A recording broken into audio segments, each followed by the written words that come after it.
Welcome to the Smart Dating Academy podcast. I'm Bela Gandhi, the founder of Smart Dating Academy and your host. I started Smart Dating Academy in 2009 because I had this crazy knack of giving people dating advice that actually worked, that I took. I've been married for almost 25 years, and now my company helps people to date smarter and to find love. This podcast is meant to bring more love into your life, no matter where you are and what you do. And we're here to bring more life into your love. Smart daters, welcome back to this week's podcast. And I am so excited to talk to you about a subject that we've all thought about, we've all been through, or maybe, heck, you're in the midst of thinking about, how do I break up with somebody? Like, what's the kindest, most humane way? What do I do? So I have with me today, Natalia Juarez. Natalia, welcome to the Smart Dating podcast. Thank you so much for inviting me. And Natalia is a seasoned relationship coach that lives in Toronto, Canada, and she specializes in heartbreak. So thank you so much for being here with us today. Tell us, how did you become somebody who specializes in heartbreak? Well, I used to be a teacher, and in my 20s, I went through two major heartbreaks. The first one took me years to get over. We were together on and off over 7 years. And then in my late 20s, I got engaged, and I was with him for close to 3 years. And just months before my 30th birthday, I ended up calling it off and breaking up with him, even though that one definitely broke my heart, probably more than his. And I think all of that happening all at once, I was the one to leave. So I felt like I was completely rebuilding my life, turning 30. And I did what most people think to do. And I found a good therapist. I started reading books, and I took some time to really do it well because I saw myself as the common denominator. And as I began to discover things, because I'm just so passionate about education, I couldn't stop telling people about it and wanting to help people through the process. And then years later, I decided to make a transition into coaching.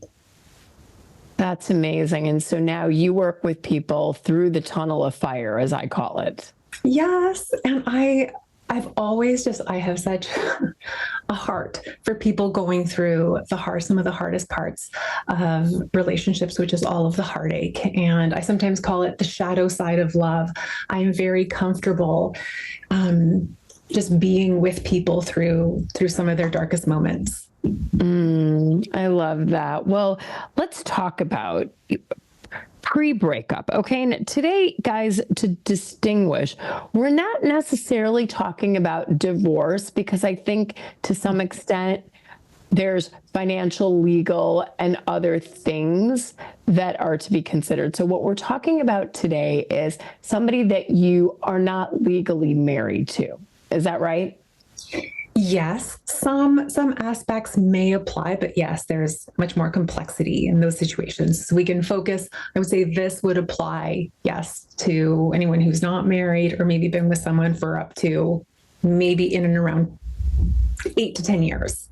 Okay, got it. And what do you find when people come to you?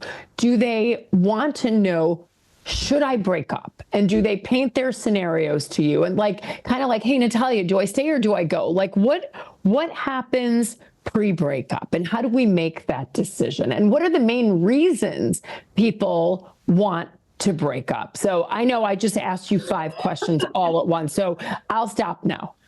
Yes. And this is why I love this work. There is so much richness to it and complexity. And when I first got into this work, as you know, I call myself the breakup coach because that's what I'm most passionate about, is helping people to move on. However, over the last 11 years, what I have found is that people also need support in deciding whether or not to break up, and if they have decided, how to go about it. Yes. And it really surprised me years ago. I was about 3 years in. I had a young man contact me who wanted to break up with his girlfriend of about, I think they'd been together for, let's say, 3 to 5 years. They lived together, their families knew each other, and he was fully invested in this relationship. And he asked me if I could help him through to do it well. And because he said otherwise, what he had been considering, he said, I know we're going to have a fight and she's going to maybe say something and say, well, maybe we should break up. And he said, I think I'll just take her up on it if she says that. And I just knew if he were to do that, she would replay that argument over and over again, thinking that that was the main reason for the breakup, when in reality, it wasn't. You were just manufacturing a situation. Yes. Yes. And now that I work with so many people who are going through heartbreak, I know that how endings matter. And that if you can do it in the healthiest, most loving, respectful way, the recovery is a lot less complicated. And with this guy, why did he want to break up with his girlfriend? His feelings were not as strong for her as they once were. And they were approaching that point after about 3 years where he was having to decide, are we doing this for the long haul? And because he was just at that point where he was going to have to decide, are we getting engaged and getting married and taking this to the next level? And he knew in his heart that that wasn't the right decision. And he knew that this was not the right person for him. He knew, yes. But she still very much felt that he was, which is often the case. Wow, that's hard. And what do you see as the main reasons that people come to you? Like, okay, why are people coming to you to help them break up? Are they ambiguous about something, or tell us about that?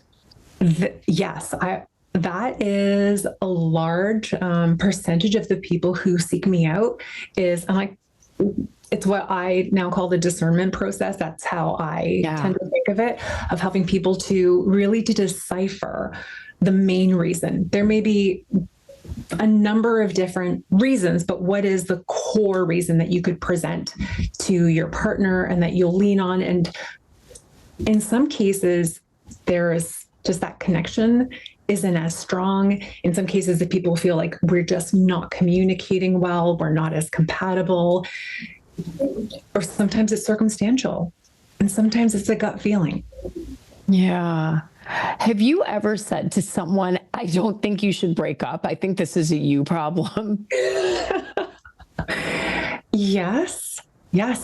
I mean, and not to go off on a tangent, but especially with people perhaps who have an anxious or an avoidant attachment style. Yeah. Sometimes they're coming up with reasons. 100%. And if they don't know about attachment theory, that they tend to fixate on problems with the relationship or the other person to create that emotional distance for safety, often that's the reason that a lot of their relationships end. So, yes. Okay, got it. So you're having the tough conversations like, you know what?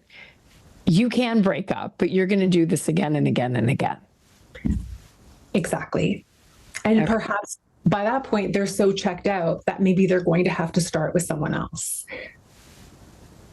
Right. And then it's lather, rinse, repeat all over again until they realize, ooh, I feel unsafe because this relationship could actually get to engagement or marriage or living together or even just giving it a title. And then they begin to self-sabotage and find reasons to say, I don't like the way you eat your peas. Like, do you remember Seinfeld? Like they could pick anybody apart, right? And because of essentially, I think they were all a bunch of avoidants that were friends together and could just discard everybody on the most minor reasons, right? And that's why it is so fascinating. That's why I love working with people at over the age of, I would say, around 30, because then we begin to really see those patterns. If there are trends where it's like you always seem to find an issue with the other person or the relationship. And I was going to say something else about when people, another common trend that I see is people will come to me because they've been feeling like they want to break up, but then, and a really helpful tip would be, let's identify the problems and have you attempt to work on them for about 3 months. One season to see whether or not things are trending in a better direction. And then if they haven't and you still feel this way, then you'll be so much more supported within yourself to initiate the breakup, especially if there was a lot of investment in this relationship. Right. So you're saying talk about it, give it 3 months. And do you have the person put the other person on notice? Like, listen, I'm kind of at my wit's end, but I want to give this another 90 days. But these are the things that I would like. Or do you have them more in their own minds give it 3 months? Or is it clearly communicated to the other? Is it communicated in a delicate way? Yeah. Yeah. And just to let the person know I'm concerned about these things, I need to talk to you about something. And to address these issues, here are the areas I'd like to work on, and to let the person in, because for the person who potentially will be broken up with, and I'm sure you've seen this too, that when they have a sense, I kind of knew, it's the people who are completely blindsided who take the breakups often the hardest. So this lets the other person in, gets them to eliminate that pain point that they have when they feel like I never got a chance to attempt to course correct this issue. Yeah. Right. So this is all in that first step, pre-breakup. Okay, got it. And do you find that a lot of relationships can get back on track in that 90 days? Or do you find the majority of them end up going through your breakup process? That's a great question. I have found that a lot of couples can get back on track, but it often depends on the core reasons for that they were struggling with. If it was a communication issue and both partners are on board, I mean, that's a skill. Yeah, absolutely. If the core issue is the deep-seated incompatibility, then probably not. Then in those cases, I might not encourage someone to invest another 90 days. Yeah. And if there's abuse of any sort, then you'll tell them, like, no, you need to get yourself to a safe place. Mm-hmm. And don't break up right now. Just get out. Yes. Yeah. Yeah. Wow. I know you probably see things that defy your imagination, as do I, through the dating and the relationship process. So, and you say the first step in the breakup is be sure that you're sure. So identify your issues and gently put your partner on notice. Let them in. Yeah. Let them in. That some things are on your mind, that these things have been bothering you, but also that I really want to work on some of these areas, some of these issues.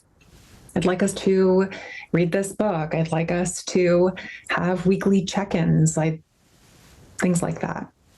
Okay, got it. And now, let's say that this person now has given it a skipper's try for, 2-3 months, and they're like, yeah, no, we're going to Splitsville.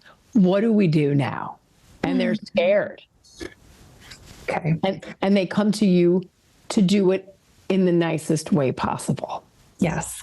All right. So in the pre-breakup, there is really getting very, very clear on your reasons, and also knowing which of those reasons, I would say top 1 to 3, that you actually need to present to your partner. And then you need to emotionally and mentally prepare to have this conversation and to make sure that you can reinforce and be firm about this breakup. And then you need to plan it. And the where and when and how also matter. And you're going to have to be the one to initiate it.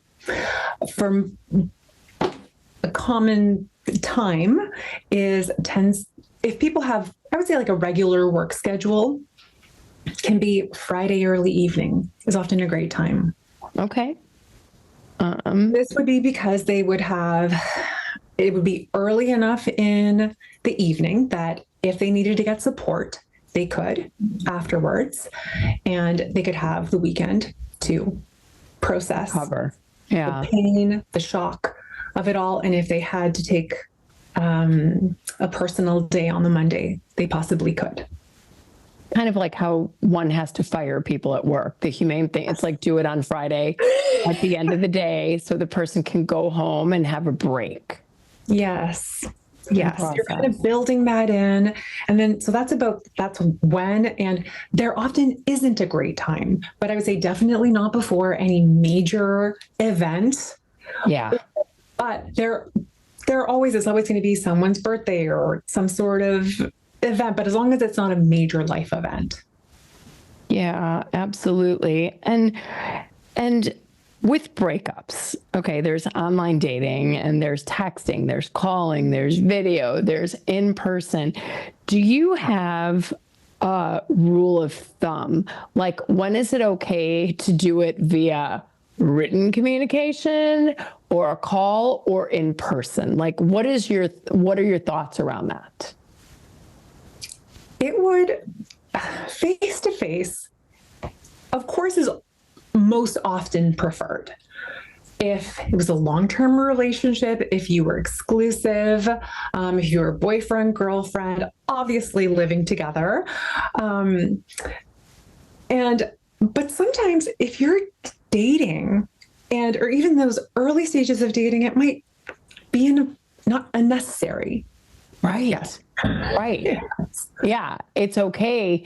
You know, if it's been a couple of dates and you're not feeling it, we counsel our clients at Smart Dating Academy, just send a nice text. You know, we call it the goodbye sandwich, and we have a formula that we help our clients to write specifically, and they love these scripts that we help them with. So it's really, because then it just makes it like, okay, that's the nice, humane way to do it. And then sometimes, so if it's in those early stages, a text is okay. But then if you've been on several dates, a phone call is the way to go. Yes. Although I have been hearing from people that sometimes that can be hard because it can be unusual if people don't ever talk on the phone to ask someone to have a phone call. Right. But it is what it is. Yeah. And unless it's easy enough for you to see this person face to face, then a phone call would be okay. And it's okay if it kind of rings some alarm bells for the other person when you say, hey, give me a call when you have a bit of time. Yeah, absolutely. Okay. It is, because it is what it is. But yes, so few dates, a text is fine. If you've been dating for a few months, a phone call would be fine. But if it is a significant relationship, no matter the length, then perhaps face to face. But definitely long-term relationships would require that. I would say, listener, if you're in doubt, it's always probably better to pick up the phone and call and do it in person than to send a text. If you feel like you're on the line of, well, it's been kind of a lot of dates, don't take the easy way out, which is a text, because that person will always remember that, right? Mm-hmm. Man up or woman up and pick up the phone and talk to the person live. Don't leave it in their voicemail. No. And again, we're not talking about dangerous or abusive situations right here. We're talking about garden variety breakups with two people that just aren't the right lid in the right pot. Mm-hmm. Okay. Now let's talk about the conversation, the breakup conversation. What do we say? How do we do it? All right. I mean, in preparation for this conversation, I mean, I just have pages and pages of notes. I love it. I have an extensive blog that people can refer to, but delivery really does matter. And there isn't an easy way often to introduce this conversation. So something that I'd wanted to do for a really long time that I actually ended up doing specifically for your listeners is I worked on some breakup scripts. Great. Yes. So people will be able to download those. And it really does depend on what type of a breakup this is. But it's classic things like, I need to talk to you about something important. I've been doing a lot of thinking lately. There's no easy way to say this. I know this may be hard to hear. After much consideration, I've come to the difficult decision that we need to break up for these reasons. Okay. And yes, so introducing it, of course, the person will be disappointed and have their own reaction and feelings to what you're saying, but the person initiating will take a leadership position because you are the one who's had a chance to prepare, kind of guide this conversation, and to own the breakup. Yeah, 100%. And you say delivery matters. It's balancing honesty with sensitivity, right? And how do you recommend that people write out their speech and practice, or how do you ensure good delivery? Being clear on what it is you want to share. It could be a script. It could be, sometimes people will need to role play it or just hear themselves say it out loud. Yeah. Because even when you get to practice, even with yourself or with someone that you're comfortable with, you're already processing the emotions of what it is you're saying in order to be able to be present in that conversation in a way that you really would like to be, so that you're not caught up in your own emotions. Yes. True that. And now, let's say you break up with somebody and they're crying and they're, obviously very distraught and begging, don't do this, don't do this, don't do this. What strategies do you think one can employ to be compassionate and yet maintain your firmness and your boundaries? Yes. And this goes back to the mental and emotional preparation before. You probably have somewhat of a sense of how your partner may react to this news, especially depending on how much they kind of had a sense that these issues were such a big problem. So the person being broken up with will be emotional. They may have a number of questions, and answering those questions to the best of your ability will be important, but also reinforcing that reason. And it might feel like I've already said this, but the person on the receiving end may have to hear this a number of times. And you're just continuing to redirect back to these reasons. Now, of those reasons, some things may be workable, some things may not be. But if you've already decided in your heart that you just don't, you could break up with someone, let's say you were arguing a lot, and the person you're breaking up with says, well, we can work on that. We can go to counseling, and they're bargaining. But if you've decided in your heart, you just don't have it in you to work on that. You're done. Because yes, you are done. You're done. Then you may have to reinforce it with other reasons that your connection is not necessarily there, that you've been feeling like this for a long time. Right. It's like, I'm so sorry. It's like, this is just how I feel. Yes. Right. And just going back, because when you drop a bomb like this on somebody, they're going to go into fight or flight. Yes. And they may not hear you because they're flooded with cortisol.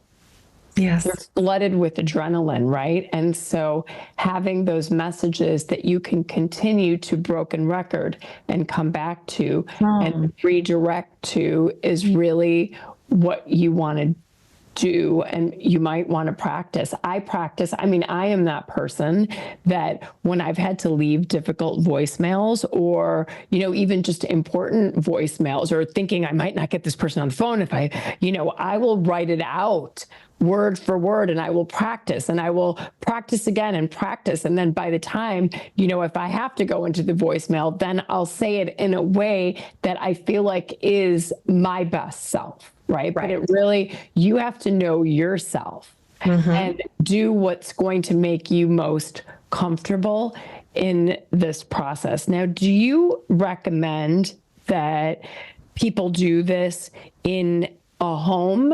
do, like, let's say, yeah, they do it at home. They don't do it over a meal in a restaurant, that you respect this person. People don't know sometimes, right? And especially if the person is unsuspecting, right? You don't do it over a meal in a restaurant at someone's house, like, right? You have to have this. Because we've all had that happen. Yes. You're stuck at finishing a meal with someone. Yes. Yeah, exactly. So plan to be at the person's house. Again, now we're not talking about initial several dates. This is post exclusivity. You've been in a relationship, right? You have been together for more than 3 to 4 months, right? Up to, goodness knows, years, decades at this point, but respect the person. And then give yourself, for me, I would maybe add a rule for myself. I don't know if you agree with this, but give yourself a time frame. Like, I'm not going to sit there for 8 hours, right? It's like, give yourself, the message is delivered, you hug it out, and then you leave. Yes. Get yourself out of the space. Exactly. And right? Like, I'm giving myself an hour and then I'm out. And that's okay. And that's why having that person be in their home or somewhere where they can be comfortable and you are able to extract yourself. Yes. Is perfect preparation. And it's okay to have that time frame and to leave. And the person may have other questions. So you may want to say, I need to go now. We can touch base later on if you have other questions, but I need to go. Yeah, I need to go. That mental rehearsal, it will help you in those moments to not be flooded, and also in that firmness to also not feel like you need to soften the blow if this person is taking it really poorly, that you need to say these platitudes of, well, maybe we can be friends, or anything like that can actually really complicate someone's healing because it can give them false hope. Right. 100%. And I would, as a, people pleaser back in the day, I would definitely, oh my God, we can still hang out and we can be friends. And you don't know, that person is flooded with cortisol right now. Mm-hmm. What you're saying to be nice, it could be received in a way, like you said, that's not healthy for that person, because they're hearing what they want to hear at that point. Yes. Yeah. So stick to your message, practice, have a plan, know where you're going to do this, know what you're going to say. Know, you can probably anticipate the retorts that this person is going to have, because this has been your romantic partner for a long time. So you know what their rebuttals will be, and you know how to just keep coming back to the center. What matters? Okay. So now let's say you've premeditated it, you've done it, it went as well as it could have, because breakups just suck. Period. Right? Breakups just suck. Now, post-breakup, you call it the aftermath of a breakup. What boundaries do you think we should set for ourselves and for the other person post-breakup so that everybody can heal? How and what? Because you're a few steps ahead of the other person. This may be a part of the breakup conversation, or it may come afterwards, but at some point it needs to be established that you're going to take some time off from communicating, and that, no contact period, but that's designed and implemented to help you to heal. And then there may be logistics, the exchange of things. That should be the initiator's responsibility to make that happen. And if you're living together, there is so much more of a complexity, but you may also have to be the person to initiate that. And then there's dealing with social media. Yes, whether or not you're going to continue to follow one another. And there are ways to introduce perhaps disconnecting in order for you two to have that time to heal. Yeah, you can mute people. Okay, you don't have to even unfollow. You can mute them on most apps. Yes. And if you want to unfollow them, you can. Social media makes it so hard for us to disconnect, to unfollow because it feels so negative. But that's why it's like you're not unfriending, it's not like eternal sunshine of a spotless mind where you're trying to remove this person from your life. It's like we need to disconnect. It doesn't make sense. We don't need to be following each other on social media for us to still be a part of one another's life. You have my number in case there's any reason you needed to get in touch or email. Yeah. And I think permission to disconnect.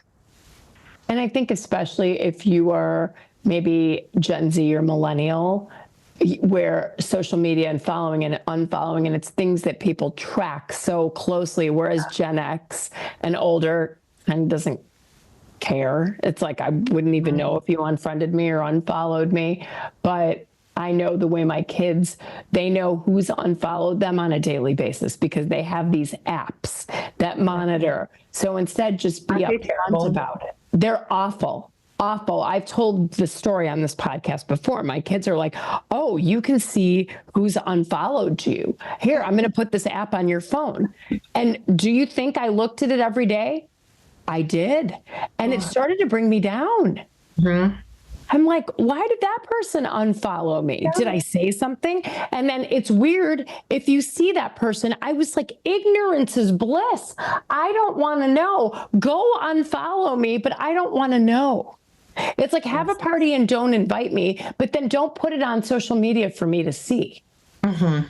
Right. And so there's so much with social media, but I believe I like very clear guidelines that, especially if you are Gen Z or a millennial and social media has been a big part of your relationship, right? Then just say, I will unfollow you for now. So just know that. And it's not because I don't like you. It's not because I don't want to see you. I just need to process and to heal. And some days that'll probably be different, but kids, I mean, I have teenagers that have gone through breakups. I'm like, unfollow. And they won't, they're like, no, that's so bad. That's going to escalate things. I'm like, oh my God, say in the beginning when you break up, let's unfollow each other. And it's not out of malice. Exactly. Yes. It's not out of malice, like at least 90 days, if not more. Just don't even put a time frame on it because you may never want to follow them again. Yes. Yes. And, that leads into the next question. Post breakup, let's say you do want to be friends with this person, or let's say it's a colleague or it's a complicated situation, right? If you co-parent, it's a whole nother ball of wax. You can't really disconnect, unfortunately, totally. But is there a time frame that is okay to, consider to reestablish contact in general? To be friends? Yeah. Yes, it depends. If you two had a great connection, nothing, there were no betrayals, anything like that. It was respectful. You trusted one another, but perhaps you broke up because of an incompatibility. One of you wants to get married. One of you wants to have kids. One of you moves, something like that. Then it would make sense months later, whether it's 3 months, 6 months, a year later, to perhaps to touch base, to see if that friendship could be reestablished. If you want. Yes. If you want, and if the other person is receptive, and there could still be that genuine warmth between the two of you, but it just didn't work out. I mean, oh my gosh, in preparation for this call too, I was thinking about all the breakups I've had. And the good ones, the bad ones, the ones where I was delivering, the ones where I was on the receiving end. And there were a handful where I thought, wow, like we did those breakups well. Mm-hmm. And those relationships are, there's still that friendliness, even though we may not be in one another's lives. And we're just supporting one another from a distance, maybe on social media. Right. Okay. So you're still in contact on social media. Yes, but these weren't necessarily like significant. The long ones. Yes. Okay, got it, got it. And so, yeah, I think it's really, you don't have to be friends with anybody, dear listener. You don't have to reestablish contact with somebody you've broken up with. It's just, if you want to, then that's great for you, but the other person will also have to want that as well. And you might want to be friends if you're the breaker upper, not the breakup E, and that person may not want you in their life, and that's okay. And you have to accept that. Yes. It always fascinates me because sometimes I'll hear from some people who will tell me, wow, I'm friends with all of the exes that I've ever had. And there's been all this goodwill. I'm like, oh, that's really interesting. And perhaps that's your relationship history and breakup history. But for some people, yes, you can be friends. You don't have to be friends. Maybe they wanted to be friends, but you didn't want to be friends. And you don't always have to have one mode of how you do things. No. I will say my long-term relationships, we are not connected. And I'm sure we're both very okay with that. I wish them well from a distance, but we are in no way connected. Right. Right. And that's good for both of you. And you're both fine with that. Yes.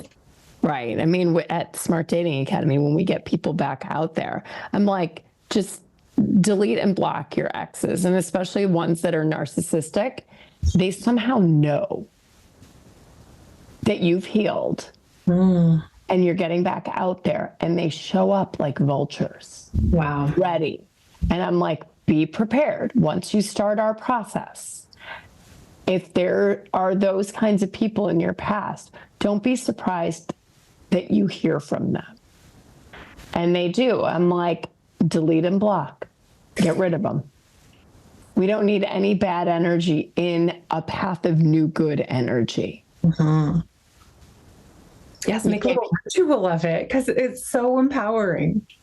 Yeah, absolutely. So this was so great. Are there any last things that you feel like someone should know about a breakup that I didn't ask you? Like I said, there's so much to this topic. So I'll make sure to update my blog so anything that was missed is there for people, because I think this area is really underserved. And even though some people can think it's very dark that I can help people to break up with people, but one major thing around the preparation for the breakup is to reframe this, because so many times I will hear that people perhaps want to break up, but they just don't know how, and they don't want to hurt the other person. Meanwhile, breaking up with someone can be the most loving thing that you can do. To let them down gently, with love and compassion, and to set them free so that they can meet someone who can love them in the way that they deserve. Yeah. So, yes, I want to tell people who are struggling with this decision that is possible, that they need to reconnect with the bigger picture, and that often that they also do deserve grace and compassion for the process that they're going through, because so often the sympathy seems to lie with the person being broken up with. Meanwhile, making this decision and going through this process to break up with someone can be incredibly taxing. So you also need to take care of yourself. And that even though your recovery may be quicker, easier than the other person because you were a few steps ahead, it makes complete sense that post-breakup that you may need to implement some recovery practices as well. I love that. I love that. Well, where can people check out your blog? Okay, so for anything around how to break up with someone, you go to my website, livistics.com/breakup help. And my website has a lot of great resources, and the best place to connect with me would be on Instagram at the Breakup Coach. Perfect. Thank you so much for this really good and helpful conversation. I'm sure that this helped many people, whether they're thinking about a breakup or knowing that so many of us are afraid to get into relationships sometimes because we're like, oh my God, how do I break up if it doesn't work out, right? And now you've given people kind of a formula in a way that comes down to the key word is preparation, right? And that gives you confidence. So thank you so much for your time, smart daters. If you're ready to get back out into the dating world, it feels like a jungle out there right now. I'm hearing this from all of our clients. If you're ready for some psychotic optimism, for some positivity, to shake the dust out of the rug, to really say, I am ready for a new strategy this summer. I am ready to dip my toe back in there in the smartest, most planful, most conscious way possible on earth, then look into working with us for the fall and the winter. We are on a wait list right now, but we welcome any inquiries. So with that being said, I bid you farewell, and until we meet again in a couple of weeks.